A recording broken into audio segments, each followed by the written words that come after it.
how to earn more than the norm. They have three very clear cut personality. You have to go out of your way. Ability to communicate the bad news in a positive way. Should you hire a coach or become one? All right. I'd like to welcome everybody to the Thought Leader podcast. Today, we will be exploring the psychology of success, of leadership, and of influence. We know that today's discussion is centered around two questions that can completely shape your career trajectory, in my opinion. The first question is, should you hire a coach or become one? And our second question for today is, how can a working professional earn a higher appraisal than the norm? Joining me today are some of our brightest talents from the Coach Leader Coach Consultant course. Each of them is training to be a leader, a coach, and a compelling voice in their industry, a thought leader in their industry. And I know that they're not here just to learn, but they're also here to challenge conventional perspectives and offer fresh perspectives of their own from their own experiences. So thank you everybody for joining in. Let me start by introducing myself. My name is Anika Datta. I'm the director coach of Sanjeev Datta Personality School and have been for the last 8 years. We are the number one personality development mentors in India for the last 23 years. My personal educational background is in psychology, and I specialize in organizational behavior. And of course, I'm very thrilled to blend my expertise with that of coach leaders today. So let's meet them. Coach leaders, one by one, I will ask you to unmute yourself. Please tell us your name, a little bit about yourself, a one sentence bio, and what is one word that sums up your approach to growth? That's an interesting one. Okay. So, for example, for me, if I had to summarize my approach to growth in one word, it would probably be intention. Let's hear yours, Mr. Umesh. Hi, good morning, Anika, and good morning, everyone. I'm Umesh Kaushik. I'm into project management, and my current role involves managing physical infrastructure and at the same time creating the workspaces which promote engagement, sustainability, and enhance employee experience. Those are the key things. And I connect with the CXOs, understand this dynamic phase. Thank you. Okay. And your one word approach to growth? My one word approach to growth is the mindset. Enjoy the journey. Superb. All right. I'll move to Miss Pooja Kullar now. Thank you, Anika, giving me opportunity. I am Pooja Khullar, and I am a result-driven national account with 18 years of experience into the strategic sales, growth, profitability, and operational excellence with one of the leading insurance company. And if I talk about my core strength, it is into the strategic sales management, PLN oversight, competitive market analysis, and team leadership. We'll move to Miss Nija in the meantime. Go ahead, ma'am. Hello, everyone. I'm Nirja Meni Chawla, and I'm a relationship coach currently specializing in narcissist personality disorder, where I coach the victims with the skill sets to help them from being a victim to turning not just a survivor, but to be a thriver. So that is where my expertise is at the moment. And if I have to, the key, the word for growth that you asked me would be to be perpetually in a learning mode. That is what I believe in. Wonderful. So, being a continuous learner. Nikhil, I will move to you now, my friend. Hello everyone, I'm Nikhil Jain. I come with a decade-long experience in finance sector. I'm a chartered accountant who specializes in corporate accounting, financial reporting, and financial planning. So I'm deeply passionate about personal growth and pushing my limits. And I'm a certified free diver, also a scuba diver, and I'm a surfing enthusiast. And also recently I learned to ski. I have coaches in all these adventure sports because I don't get much time to learn by myself. So I have a swim coach, I have coach to who taught me to ski, the coach who taught me to surf. So very much looking forward to have this discussion and have great time and have meaningful insights from each one of you. Amazing. All right. Well, clearly you have a lot of coaches. All right, let's go to Mr. Yuvraj. Welcome back. Yes. Thank you, Anika, for this wonderful opportunity. Happy morning to everyone. My name is Yuvraj and I'm from Mumbai. Currently working as Vice President with leading housing finance, helping people to avail easy finance. My job role involves project management and business analyst, where we provide a solutioning, strategic solution for our internal as well as for customer team services. In my free time, I enjoy mentoring on different personality development topics, personal finance, as well as decision making. And today I'm here to share my knowledge as well as to learn something from all the panel members as well, because they are from diverse experience. The one word I would say, which is always driving me, is about taking initiative and consistent performance. Because once you take initiative, you get to you get to expand your horizon, and that is what is driving me ahead in my career. Thank you.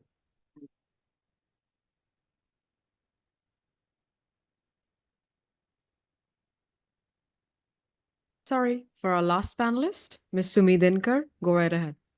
Good morning, everyone. I'm Dr. Sumi Dinkar. I'm by training, I'm a scientist. I am a principal scientist in St. Gobain Research India. I have almost 26 years of experience in research and development. And I have been a sports person to start with. I was a state cricketer who represented Karnataka state for South Zone and national tournament. And I moved to be a scientist, where I have almost 40 patents in my name. And now I lead hundreds of researchers whom I motivate and transform them into a good researcher. And my mindset is I myself look as a transformational mindset, which is very, very essential, which I have practiced myself, where from sports I moved completely into a research, which is how I look myself as an inspirational leader. And thanks a lot for being a part of this panelist. Oh, our pleasure to have you. All right. Now, you've already been made familiar with our panelists. Let's dive right in. My question to our panelists that I will be starting with today, the fundamental question. In today's world, do you think it's more valuable to invest in a coach or to become one yourself? I really want you to think about the return of investment. Okay. So let's hear it first. Does anybody want to volunteer? Anybody's ready with an answer? Miss Pooja Kullard, wonderful. And then Miss Nija, you're next. Okay. My answer is like, first you need to identify your need and then hire a coach. Because if you are stuck somewhere, you definitely need some coaching. And that coach will lead you to overcome your struggles, overcome your business challenges or leadership challenges. Then you can think about becoming a coach. First, you need to hire a coach by identifying your challenge areas.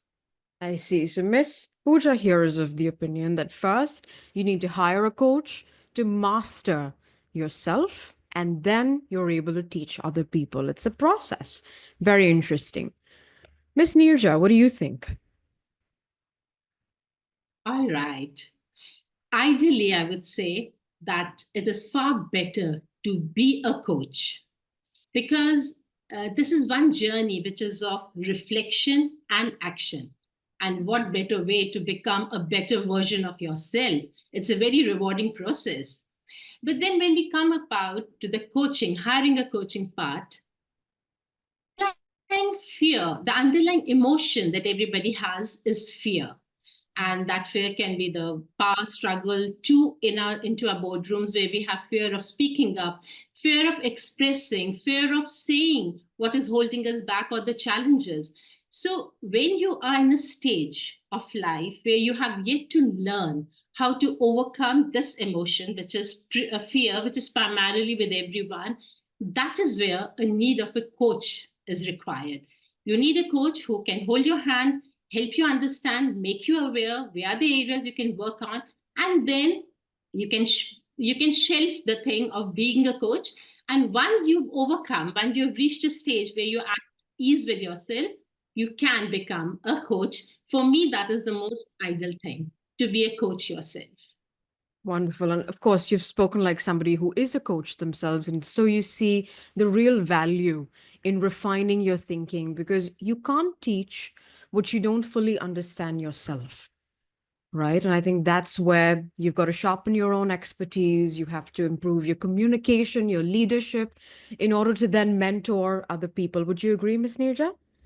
I would like to add one point over here that when you hire a coach, primarily what they're helping you is to overcome your stress. And once you overcome your stress, you have a calm center.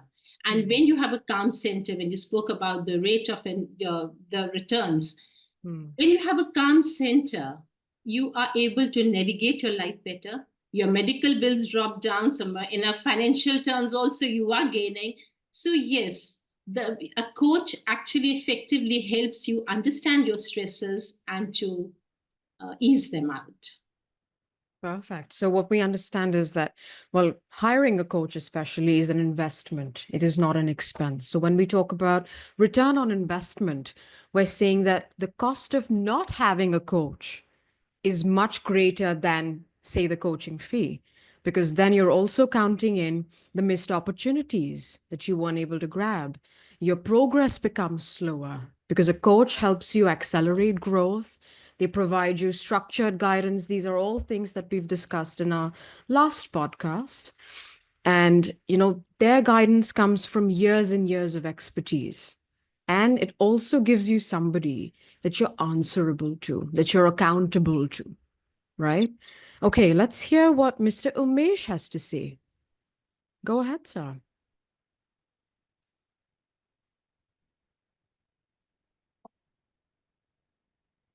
Please unmute yourself, Mr. Umesh. Yeah, hi. As per my experience, what feel is these two aspects cannot be differentiated. They have to be looked together. Hiring a coach for yourself and becoming a coach. To me, it is a natural progression. When you engage a coach, you work holistically, because what a coach does is it removes the artificial barriers which one has put around oneself. He is able to guide you by asking the relevant questions, enable you to understand these barriers. Once you overcome those barriers, you are into the free world. And then you have to define the limit where you want to go. And this progression encourages you to teach others. By seeing that progress, people start coming to you. They do not feel any inhibition in reaching out to you. And that automatically you get into a coach. And then by joining some specialized coaching programs, you can develop a holistic framework where you not only work on one aspect, you work on the entire spectrum, right from leadership to the strategy to the communication and other aspects. So this is my, and to me, the investment cannot be quantified in terms of the money you are spending, because it is taking to a level where your growth becomes limitless. So one has to see in that. And another aspect which I would like to add is, right now we are focusing coaching only with our work related things, but it goes much beyond that. Even if you look at your family, your kids, Yeah. the younger kids, they need different kind of interaction. But what I find as I see my kids, the kind of work pressure they are facing, the pressures in the life, if you are trained coach, then you can handle and interact with them in a much better way. So you become their friend, and they do not hesitate to. So it expands the horizon. We have to see beyond the work life. That is my take. Thank you. Extremely well said. I think that was such a nuanced perspective that it's not either or.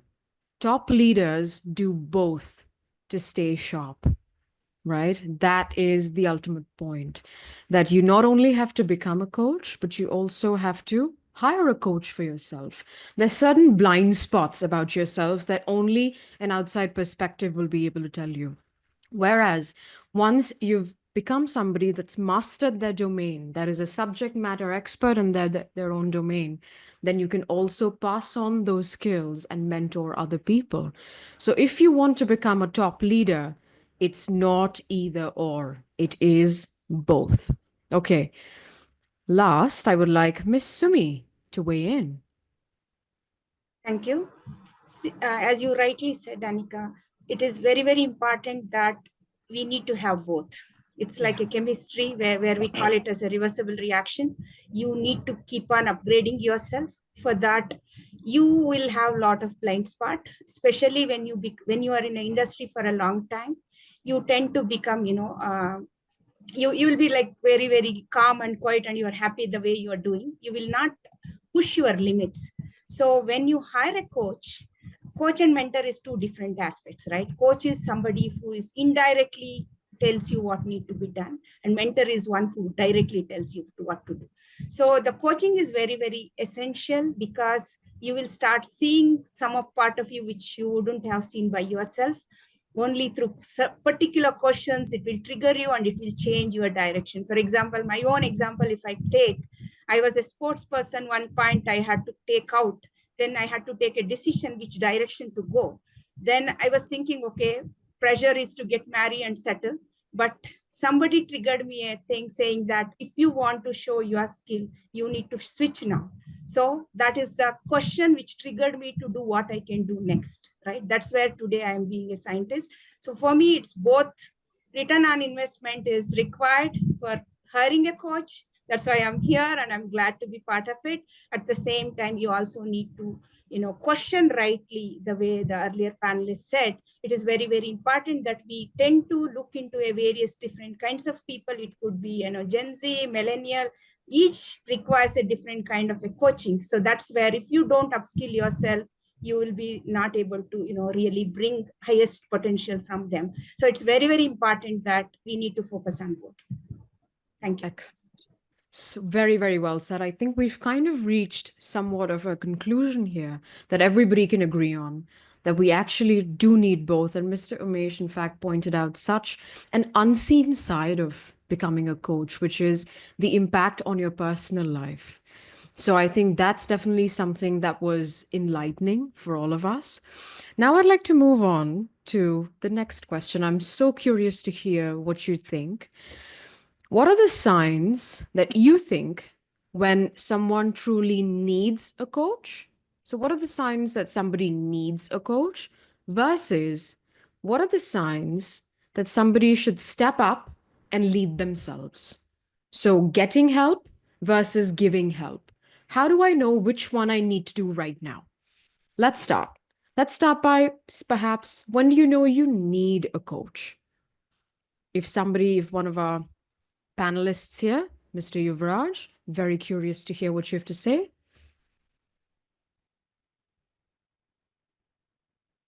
Yeah, thank you. So what I feel is, in everybody's life, a situation comes when he or she feels helpless or feels stuck. And probably our surroundings we are not able to understand where to go, because we are already in common surrounding. And somewhere the coaching comes where, there is a different community kind of thing or different experienced people. Out of our surrounding, we come to know. Just like now, which we are hearing. Whatever the examples we are hearing it's totally out of these things. But in my surrounding, these examples are not here. Today, if I am giving something, I am also learning.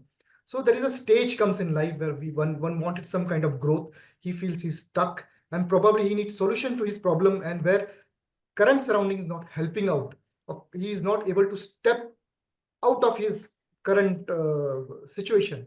At that time, I think the coach helps.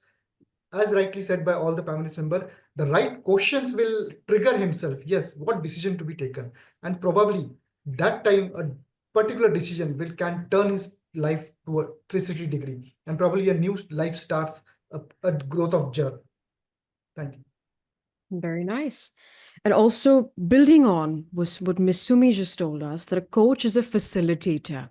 This is the same point that Mr. Yuvraj also made. Your coach is a facilitator. They're not telling you what to do. The answers lie within you. They just are pulling all of those answers and all of that potential out and pushing you beyond where you think you can go, right? And another thing that also came to my mind when Mr. Yuvraj was speaking, a very, very big sign that you need a coach is when you know what to do, but you're lacking executional excellence. This is something that Mr. Datta keeps on reiterating with all of you: executional excellence. Feeling stuck, definitely. Lacking a clear path forward, definitely. But when you don't have executional excellence, you need a coach. All right, Miss Pooja Khullar, what are your views on the topic?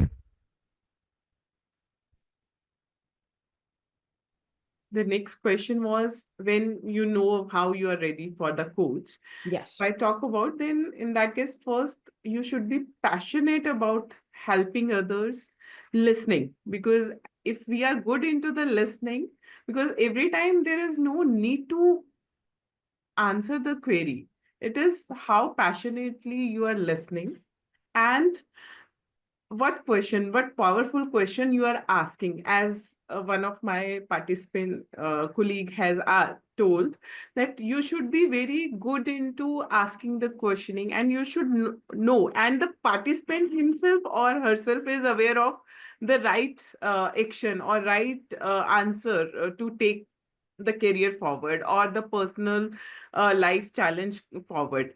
So you can say putting a right question is more important. When you are ready with the right set of questions, when you are ready with the right set of words, I believe then you are ready for the coach. And for coach, you need to have certain certifications, trainings.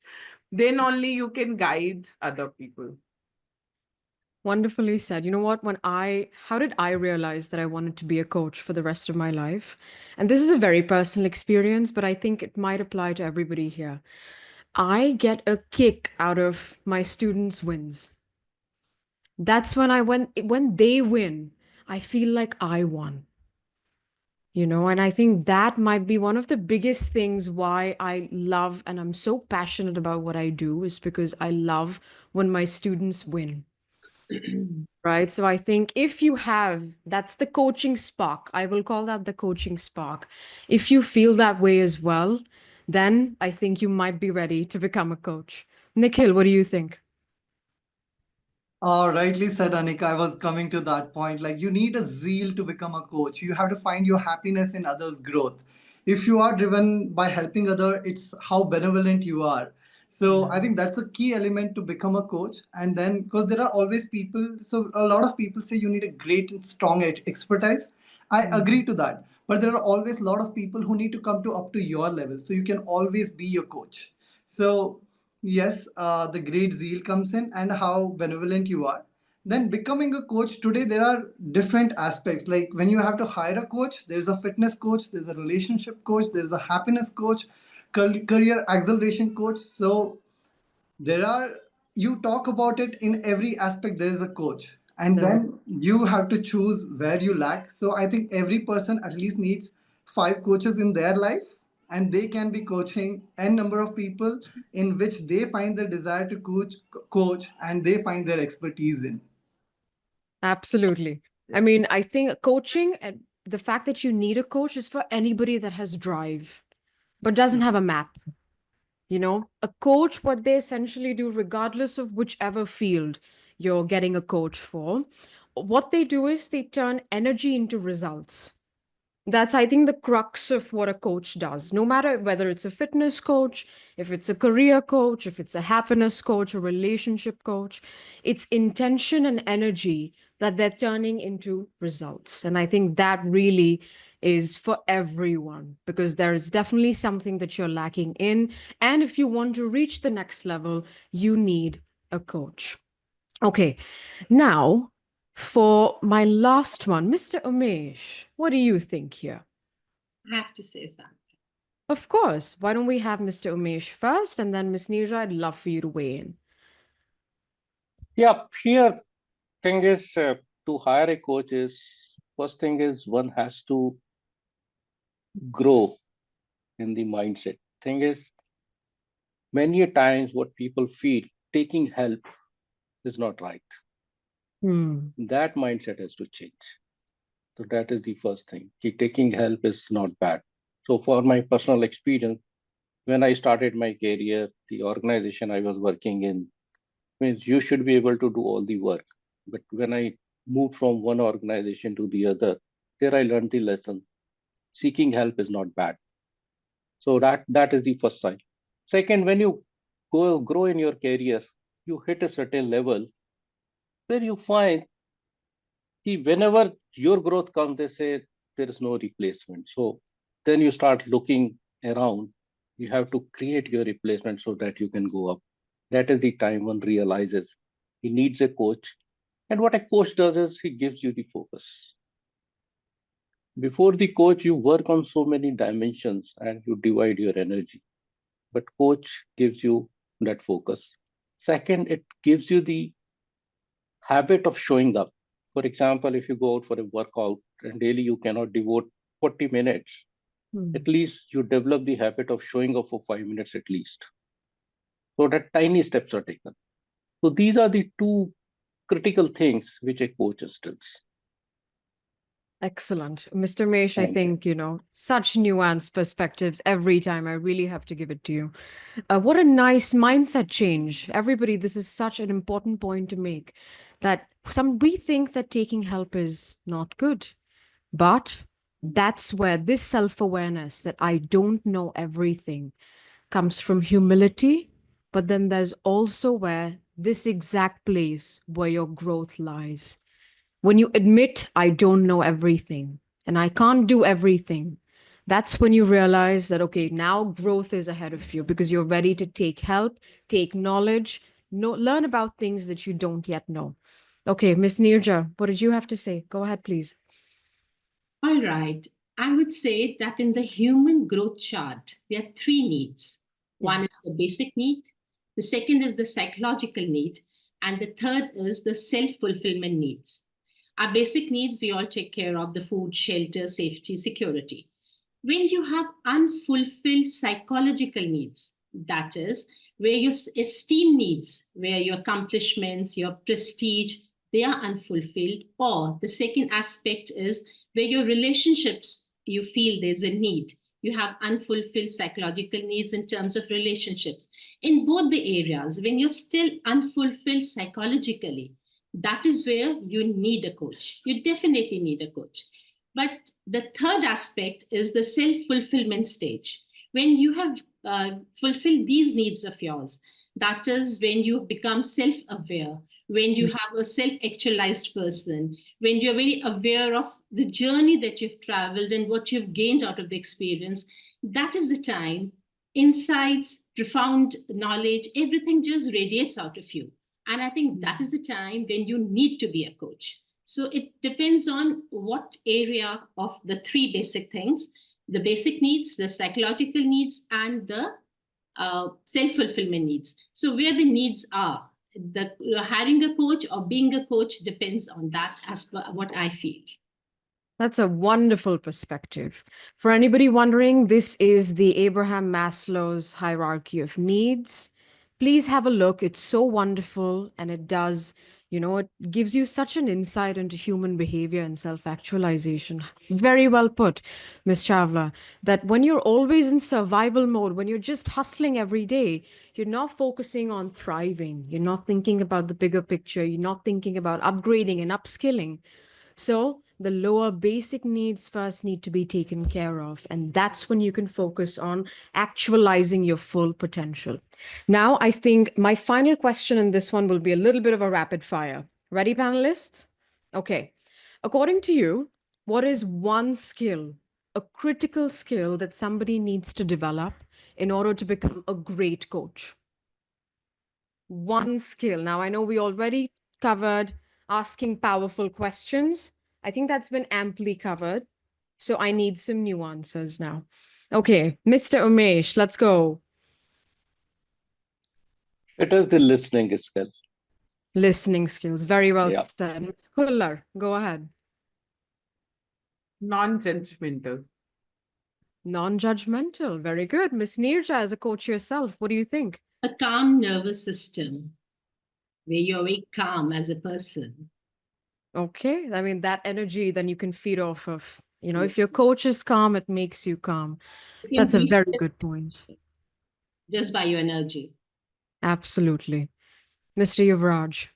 I would say empathy, because unless he understands what is going in my mind, he won't be able to come with the questions or solutions. Okay. Miss Sumi. Inclusiveness and trust. All right. Two very important ones. So everybody make a note of all of these things. Very, very important. I think at the end of the day, it's less about choosing one forever, right? But more about timing. It's about knowing when to switch hats. True, well-rounded leaders do both. Hire a coach as well as become a coach. Okay. Now, with that said, I think I want to move to the second segment of our podcast, which is something that every working professional here is interested in. I know that for a fact. How to get paid more. Many employees, they accept standard appraisals without question, but high performers, high value employees, they know how to earn more than the norm.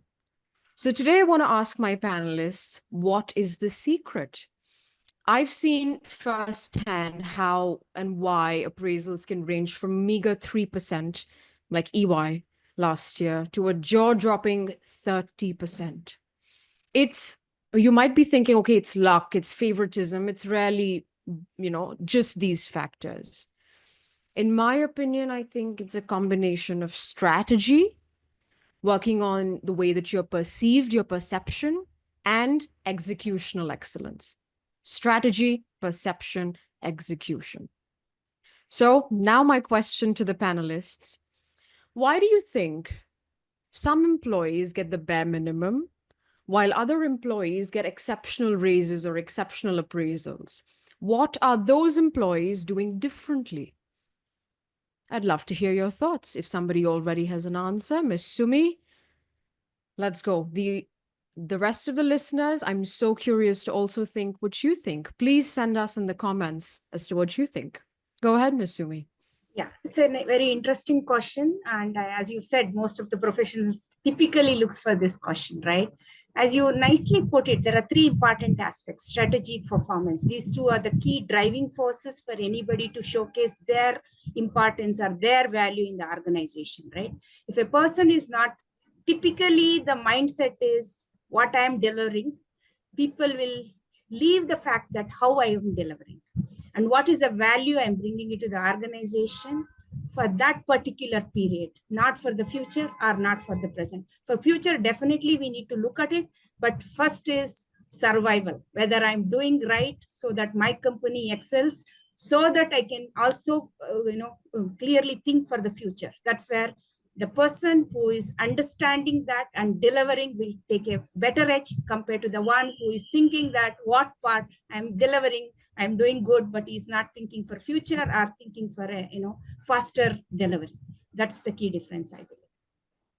Superb. So being proactive and creating value with your work. That's what I'm hearing. Let's go to Miss Neerja here. Go ahead. I'll be very concise with my answer.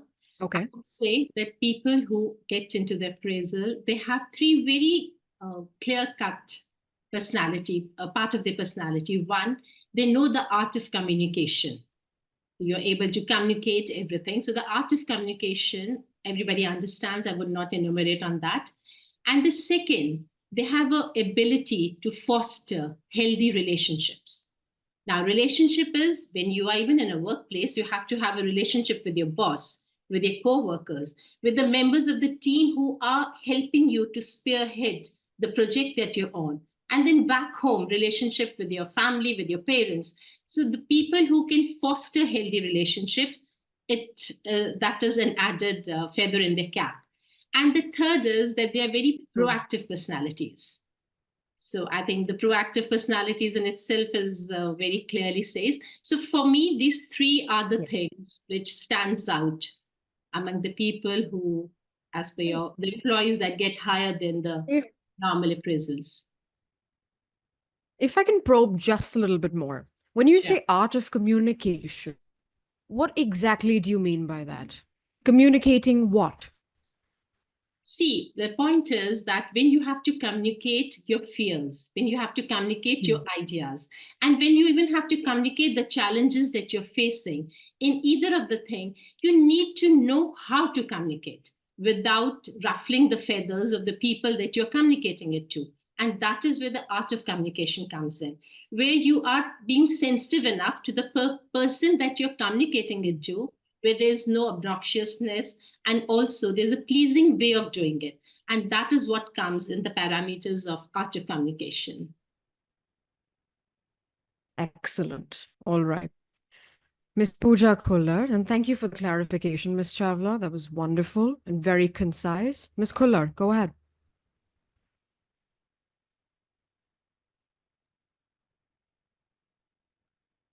Unmute yourself, please.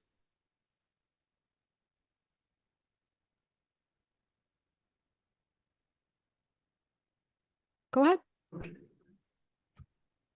Okay. So Yeah. one more thing I would like to add here, that they are very open towards the feedback and open towards the working on it, because for the and they are this feedback is very important for the leveling up for the next level, because once you get the appraisal, you are visible, you are able to communicate so well, and you can present yourself to the upper ladder, and the next level is to make yourself be ready for the next level. So how that comes, it comes with your feedback and the networking skills. So it is also important, you should be good into your strong relationship building and open for the feedbacks and to improve on it. So I think both of you have reiterated the concept of having a good relationship with decision makers, with your colleagues. That's very, very important. All right. Nikhil, you did not raise your hand. Do you have something, or can I move to Mr. Yuvraj? All right.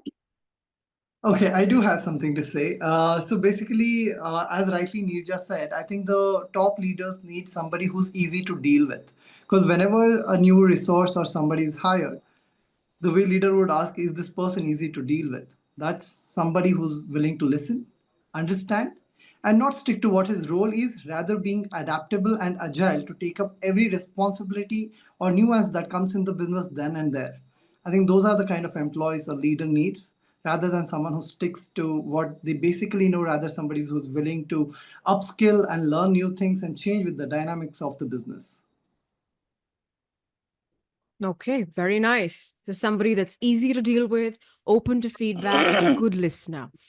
Mr. Umesh, what do you have to say about this? Yep. In my opinion, appraisal is not the destination. It's a journey. It's a continuous process which happens. So here, what happens is ki when we somewhere we get distracted, we lose the focus.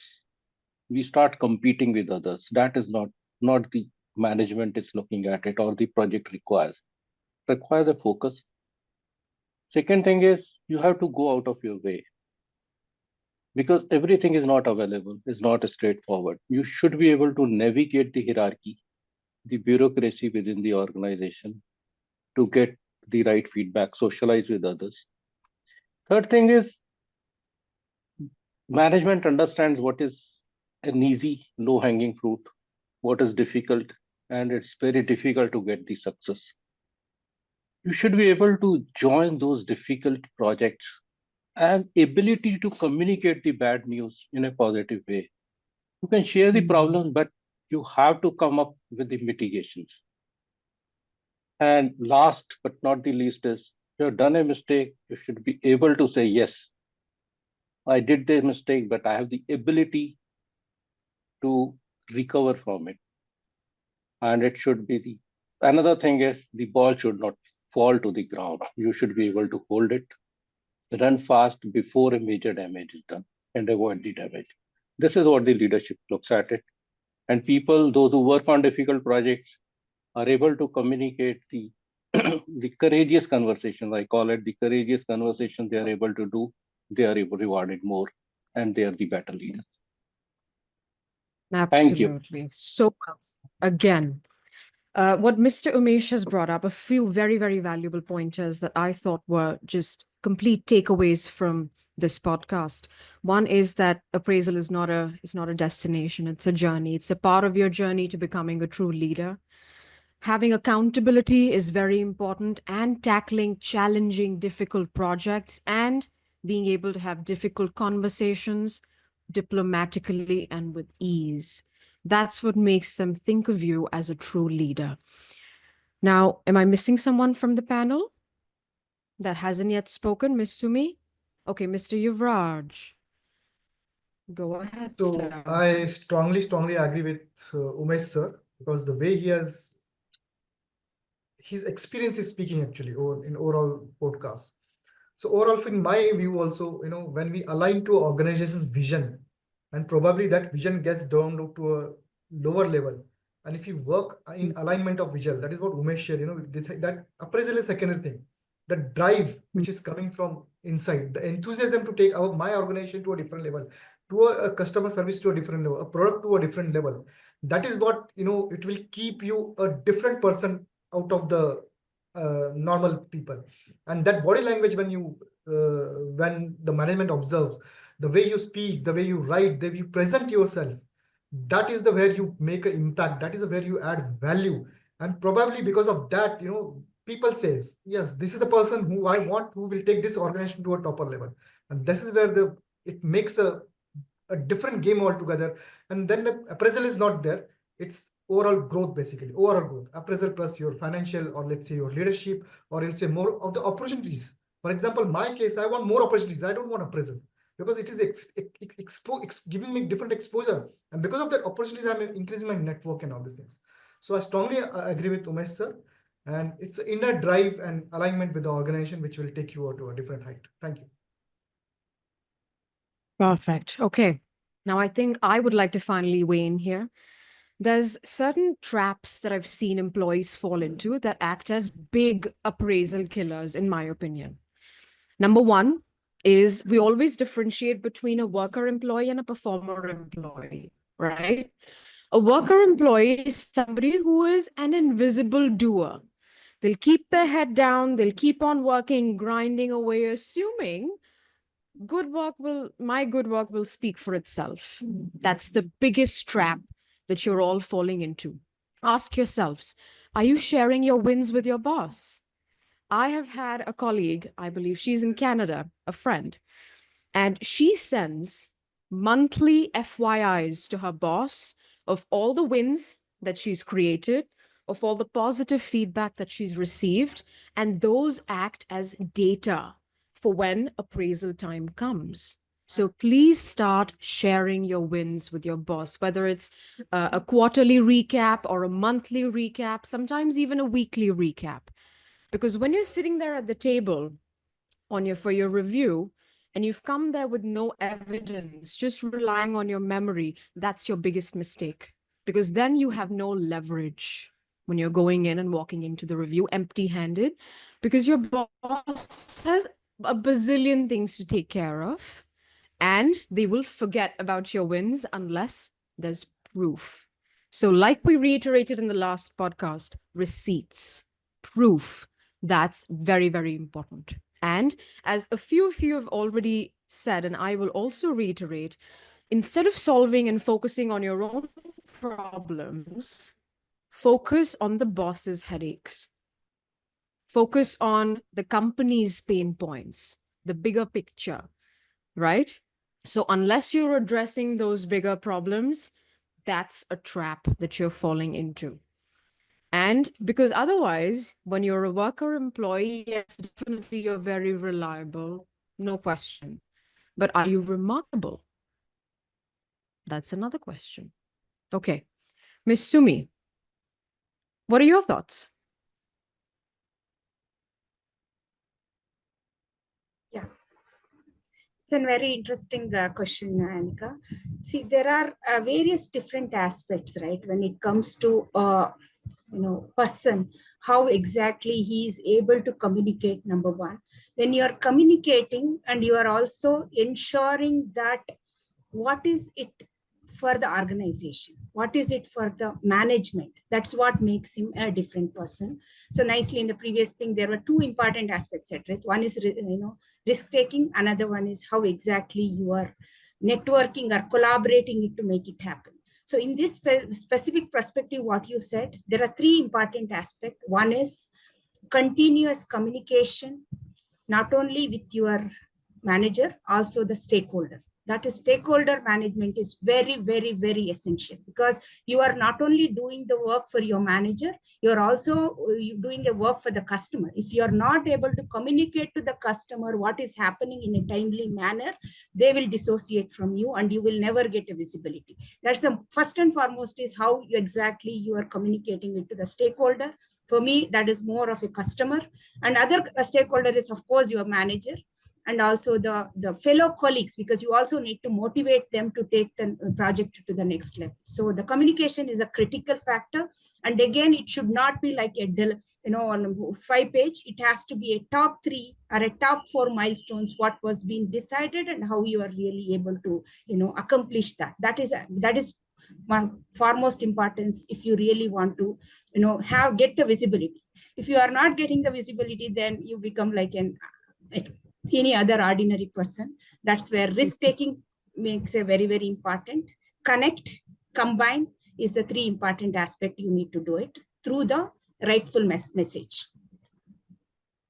Wonderful. So visibility, folks. Relationships with stakeholders, very important, and visibility.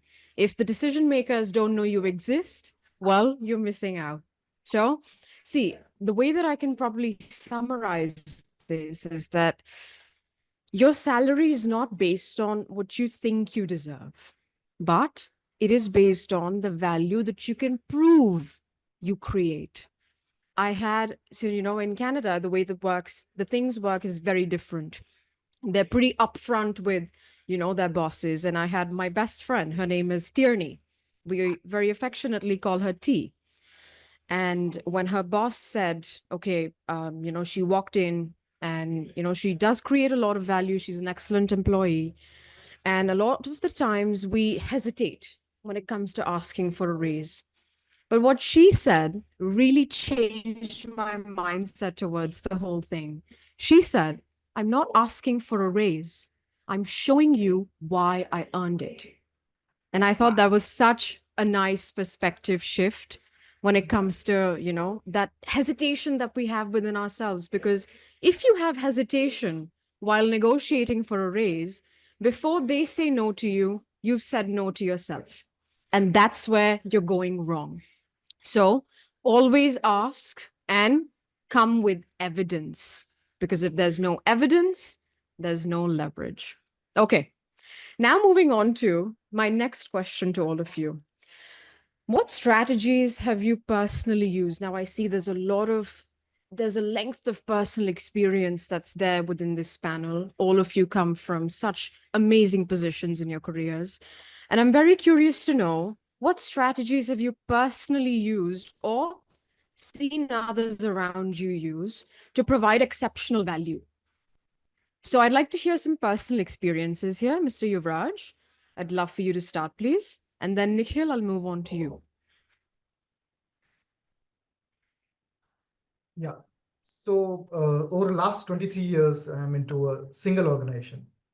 I'm into single organization, and I have been through different ups and downs with the organization. And the one important aspect I want to bring is intrapreneur, which is called infrapreneur. Entrepreneur is different, intrapreneur is different, who's actually owning the things in the company, who's actually working for the customer, who's actually working for the management, who's actually working for the organization. And that ownership comes in. So what we have been groomed is, my chairman, Deepak Parekh, when we used to give a home loan, he was not telling you, you're not just providing a finance, you're just not giving a money to a customer. You are creating a family. You are taking a family. You are taking that emotions. You're bringing that emotions, because 4 walls is not a home. The family makes a home. So, that perspective changed. That perspective has grown me over the years. And probably because of that, that entrepreneur things has come into us. There are a lot of my friends who are having a big experience in single company. That entrepreneurship, which is the one thing I would say, this is my strategy to take and own the things and then deliver. Own the things and deliver so that the organization can have a different growth altogether. Thank you. Amazing. All right, Nikhil, tell us. Yes, Anika. So basically, to enhance your performance and to make sure that you are aligned with your key stakeholders' plan for you, it is very important to have periodical meetings with them so that the understanding is aligned, the expectations are aligned, be it monthly, quarterly. Considering your role, it can be mid-year reviews as well. Having a review clears the dust, makes the understanding more clear, and you can always have a transparent communication where if you are delivering what is expected out of you, so that way you would know within the first or couple of months of the year that if you're not doing something right, or if you're doing something right but it is not what the management is looking out from you, then you can always change the course and work towards what they're looking for, so that you would always are up for the win. So the name of the game is to align expectations. Very, very nicely said, Nikhil. Miss Nirja, I know you're not traditionally part of the corporate world, but what is your unique perspective on this topic?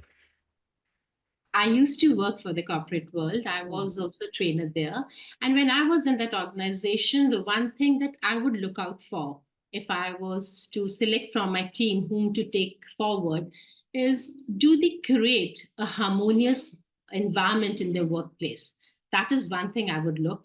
And second, do they command respect among their peers so as to model?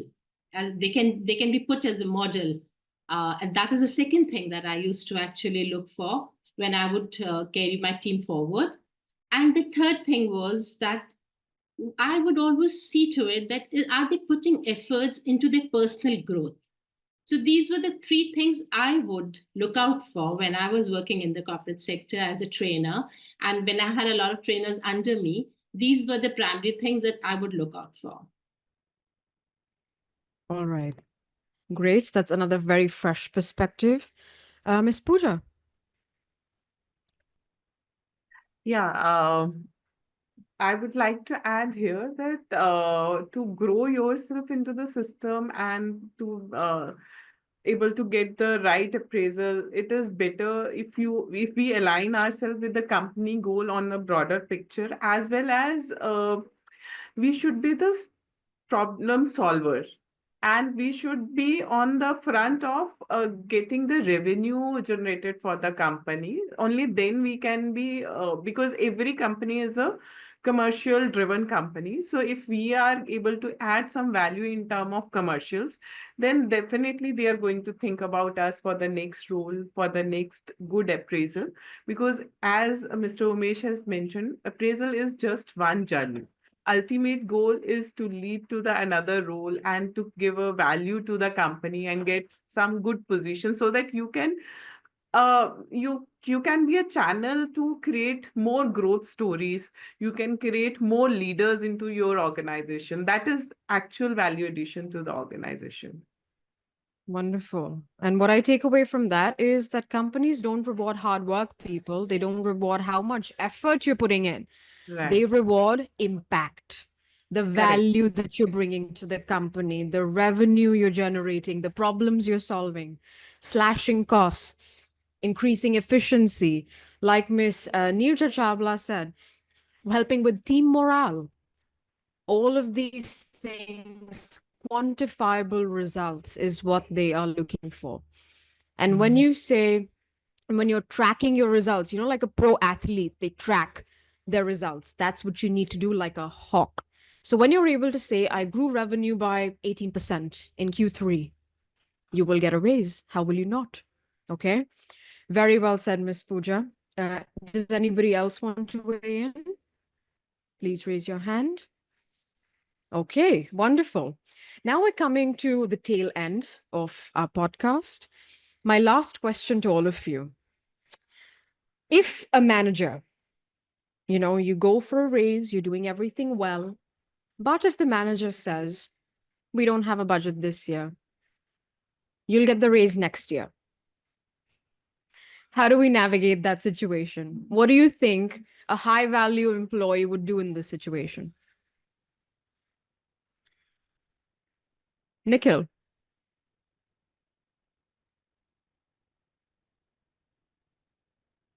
So it is always very important to know where your company is heading to, have right information about the company, and see if you are at the right place, if they are looking towards your growth and your future. Because it is equally important to be where you would be valued, or find your ways where you can find more value to yourself and better learning opportunities. Okay. So know your worth, know your value, and make next decisions according to that. All right. Miss Sumi, what do you have to say?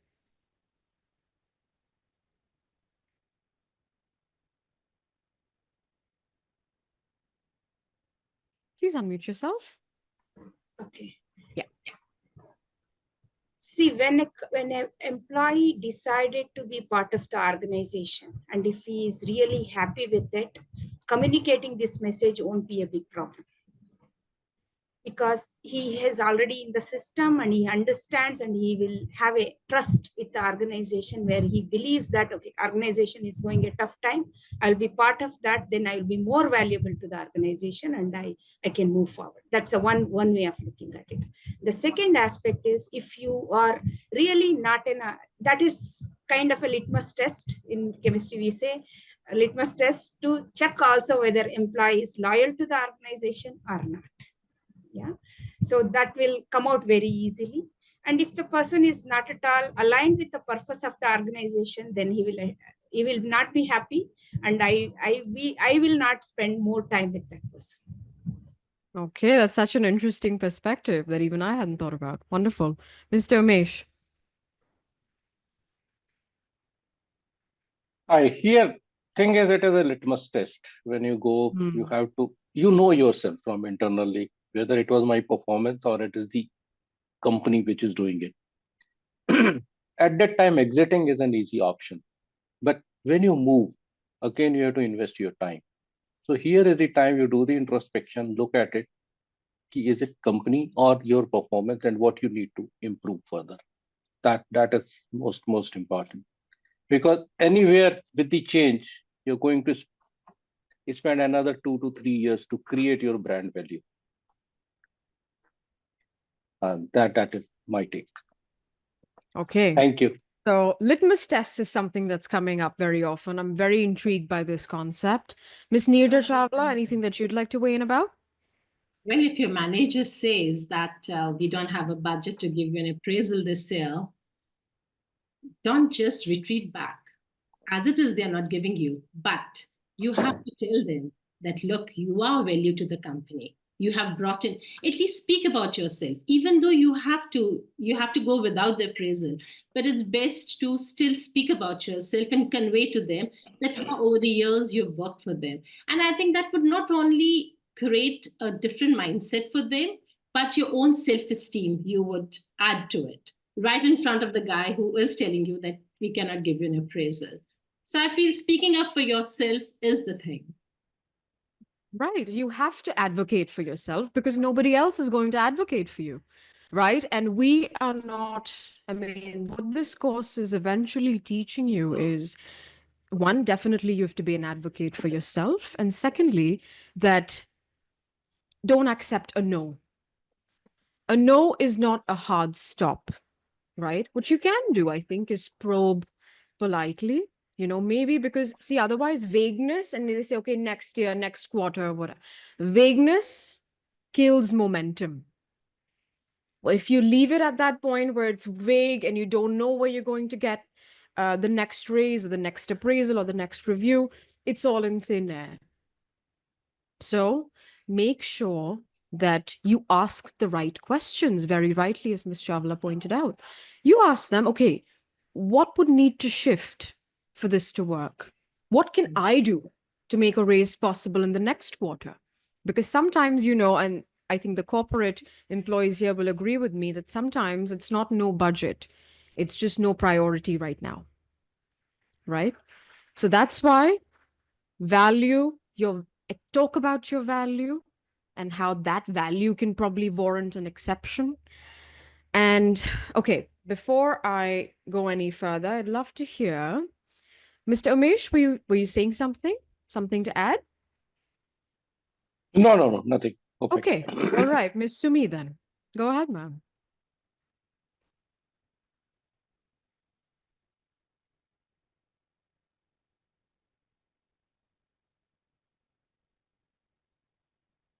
Yeah. Not able to unmute. That's okay. Just accept. You're good. You're good. Okay. Start talking. Yeah. Sorry about it. Yeah. So no, That's I okay. was just answering to the question if the organization is not doing good and if they are not ready to give the appraisal. So my answer was more for that. If the organization is doing good, if they are not giving the appraisal, my answer will be very different. As you rightly said, we need to show what is the value we have brought, and you need to have a clarity why you have not got it, because that is going to be a very, very important. So my answer, I just wanted to reiterate with respect to my answer. Absolutely. And I think what also comes in here is what Nikhil said a little while ago, which is that schedule another appraisal, another review, say 6 months from then. Instead of waiting the whole year, schedule one before that. Let's see how I'm doing right now, and let's see if I can get my appraisal now. And if it is a hard no, you genuinely they don't have the budget, anything, ask for non-salary options, folks. Ask for flexible hours, ask for extra vacation days, ask for a title bump. I had a student that they weren't able to get the appraisal. They were doing very well. We were training them for a while. So what they did very smartly was, instead of asking for a bonus or anything, which is cash, they asked for a title bump. And they used that title bump to get a 20% raise in their next job. So I think that's a very smart way of going about it, right? This boosts your worth. Okay. Even if you're not getting hard cash, there are options that you can use that can still boost your worth. Okay. All right. Closing thoughts. Now let's have Nikhil. Did you have something to say? You're on mute, my friend. All right. Yeah. So, Anika, I was saying that knowing what triggered the budget constraint is also very important. That is knowing the business. And are the dynamics going to change? And would you be compensated for the loss which you've perceived? Because business doesn't work that way. If there is a new consultant hired who's going to bring a performance coach, and if they find your salary is a little higher from the market, then there's not going to be no litmus test for the business. Business is going to find ways to cut down your cost. So it's always very important to know where your business is heading, having information, and also knowing what triggered the budget constraint. So hope it's very important to ensure that you're putting efforts in the right direction and keeping right expectations. Very well said. And that's the intricacies of the corporate world. And thank you for that, Nikhil. And I think now to close, see, earning beyond the norm, it requires a shift, as we discussed earlier, from being a doer to being a value creator. If you're not creating value and results, then you won't have leverage to ask for a higher raise. That's proven. If you can prove measurable results, measurable impact, you have leverage. And the first step that you can take right now to be able to do that is to start documenting your wins, documenting good feedback, and use that as data to leverage your expertise and what value you're bringing the company. And the next most important thing that we learned today was that most people don't ask for a raise in the first place because maybe they fear rejection, they fear seeming greedy, perhaps. But any top professional knows that negotiation is just a part of the game, right? So the biggest salary killer is staying silent and not advocating for yourself.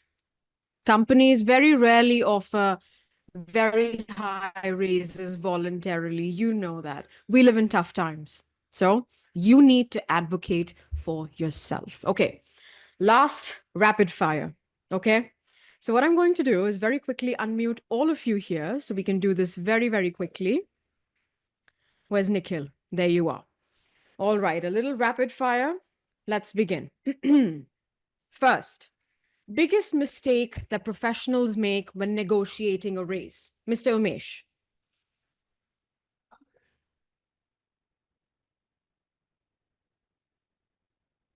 That's okay. Mr. I Yuvraj, do. go ahead. Underpaid. Yeah, underpaid. Yeah.